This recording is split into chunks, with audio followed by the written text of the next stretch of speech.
So welcome back. This is part 3, and we are still discussing trading pump and dump signal using market structure. Right? So on the part 2, we've tried to establish the rules of this strategy, and we talked about, first of all, to find the point of resistance. And when you have identified the point of resistance, the next thing you have to do is you go a little bit. When you have identified the point of resistance, the next thing you got to do is to go to a lower time frame, 45 minutes or 15 minutes. Most times I do like to use 15 minutes time frame because it gives me a better understanding of the market. Alright, so I will move down to 15 minutes time frame. I'm moving down to 15 minutes time frame. This 15 minutes time frame. Alright, so here on 15 minutes time frame, you can see that we need to go back, because this is not, we need to go back to on 12th, because this coin pumped exceptionally on 12th. Yeah, this is what we are looking for. Right, so on this time frame, you will find that the coin was an obvious uptrend, and then the coin came to this point, to this level, and it moved up. So the moment to get to this, we have to add our indicators. So the first indicator that we need to add here is we add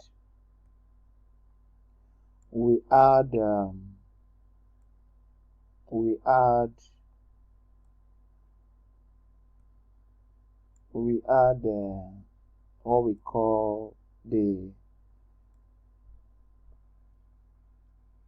Sharing money flow indicator. We will use that. We will then add another indicator which is called average true range, and then the last indicator, I think we need Bollinger Band. No, you can still add Bollinger Band. You can still use Bollinger Band to do that, but we limit it to these 3 indicators. So to add that indicator, I have to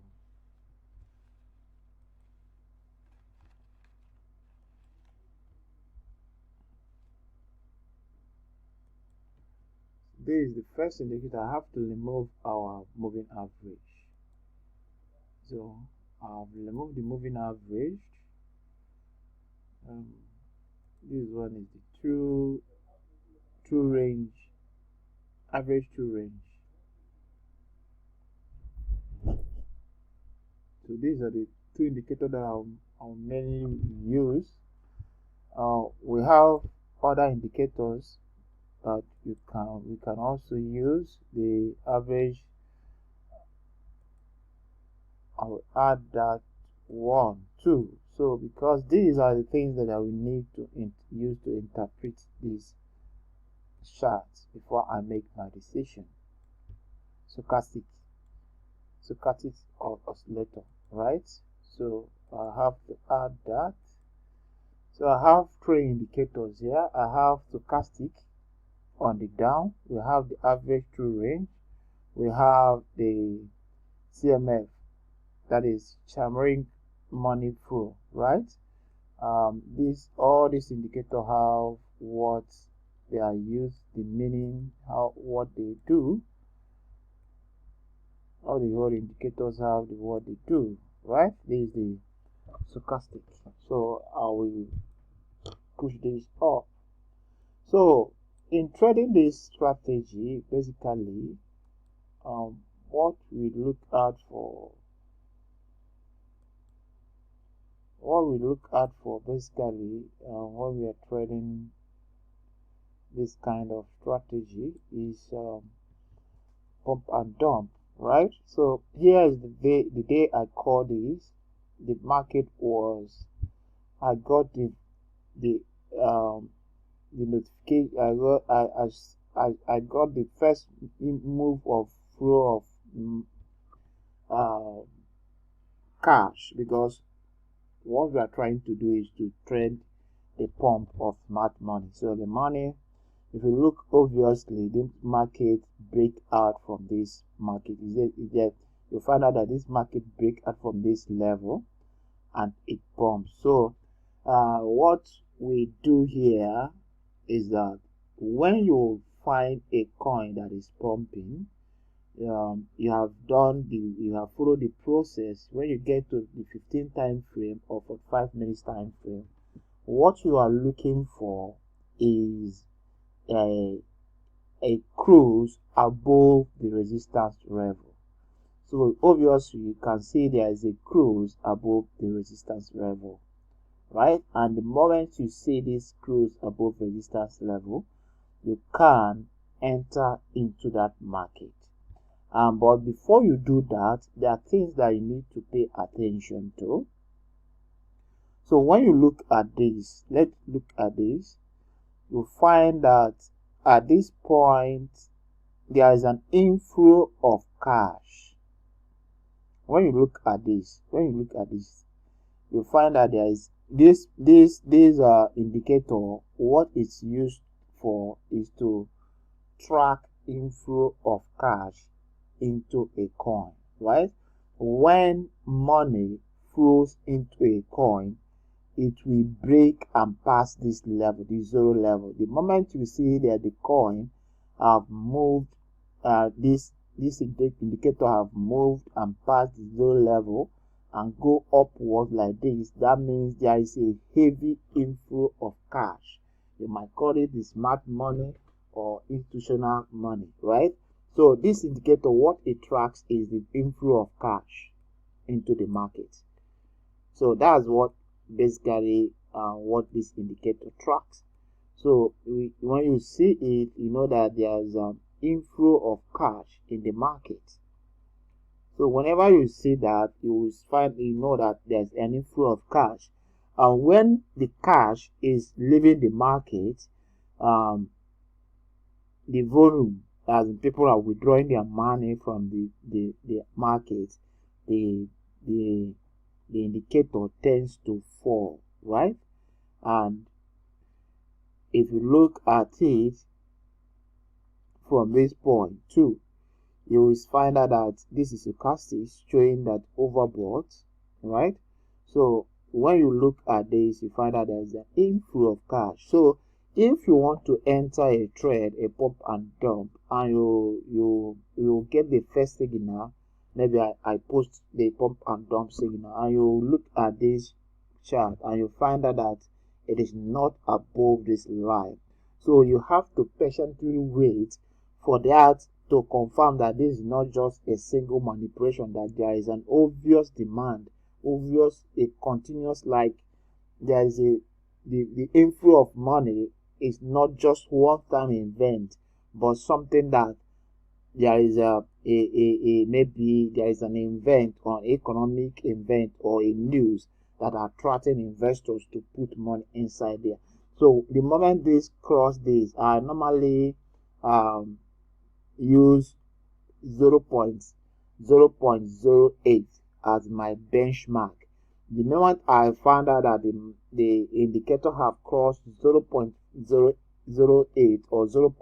You can use 0.06 or 0.05 as your threshold, as a benchmark. The moment you see that the indicator have crossed that level, first of all, that we have crossed the 0.0, right?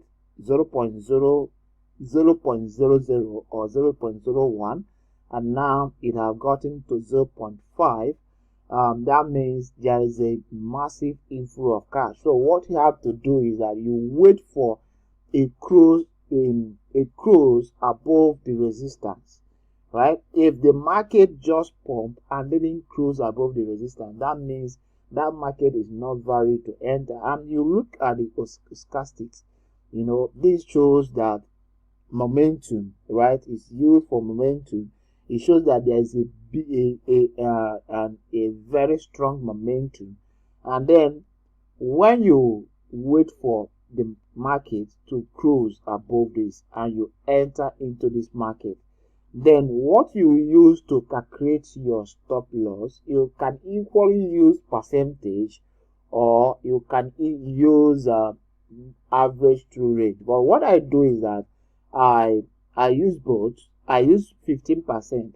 My target when I enter into a pump, what I'm trying to do is to catch only 15%, and I use this average true range to validate that this 15% that I'm targeting, that it is logical, right? That is a logical that this market will give me more than 15%, right? So if I take out from 15%, I leave the market.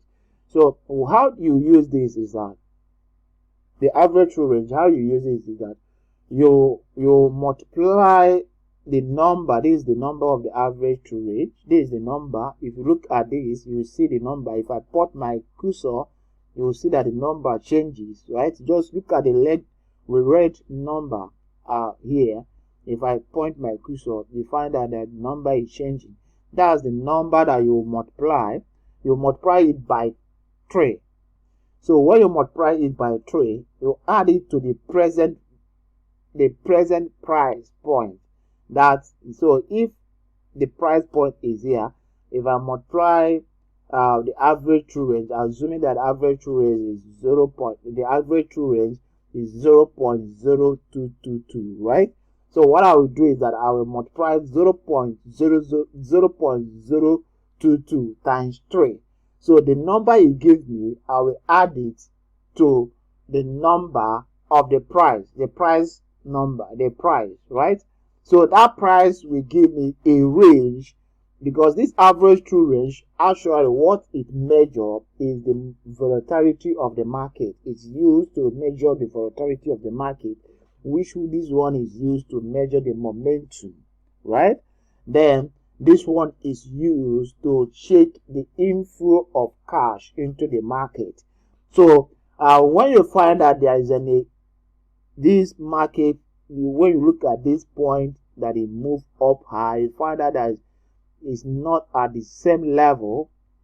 Like if you look at this point, you find out that this, as the market is losing value, the indicator is indicating that it is moving down. And when you look at the momentum, the stochastic, you find that the stochastic is also losing value. So this is just validating that the trading volume, because what you are trading is to trade alongside with the trading volume, because the trading volume that moved the price. So you need to understand the dynamics of trading volume and circulating supply. So because when there is much trading volume, it's like trading is all about supply and demand. So when there is oversupply, the market will fall. When there is scarcity of supply, the market will rise. That is what it is. So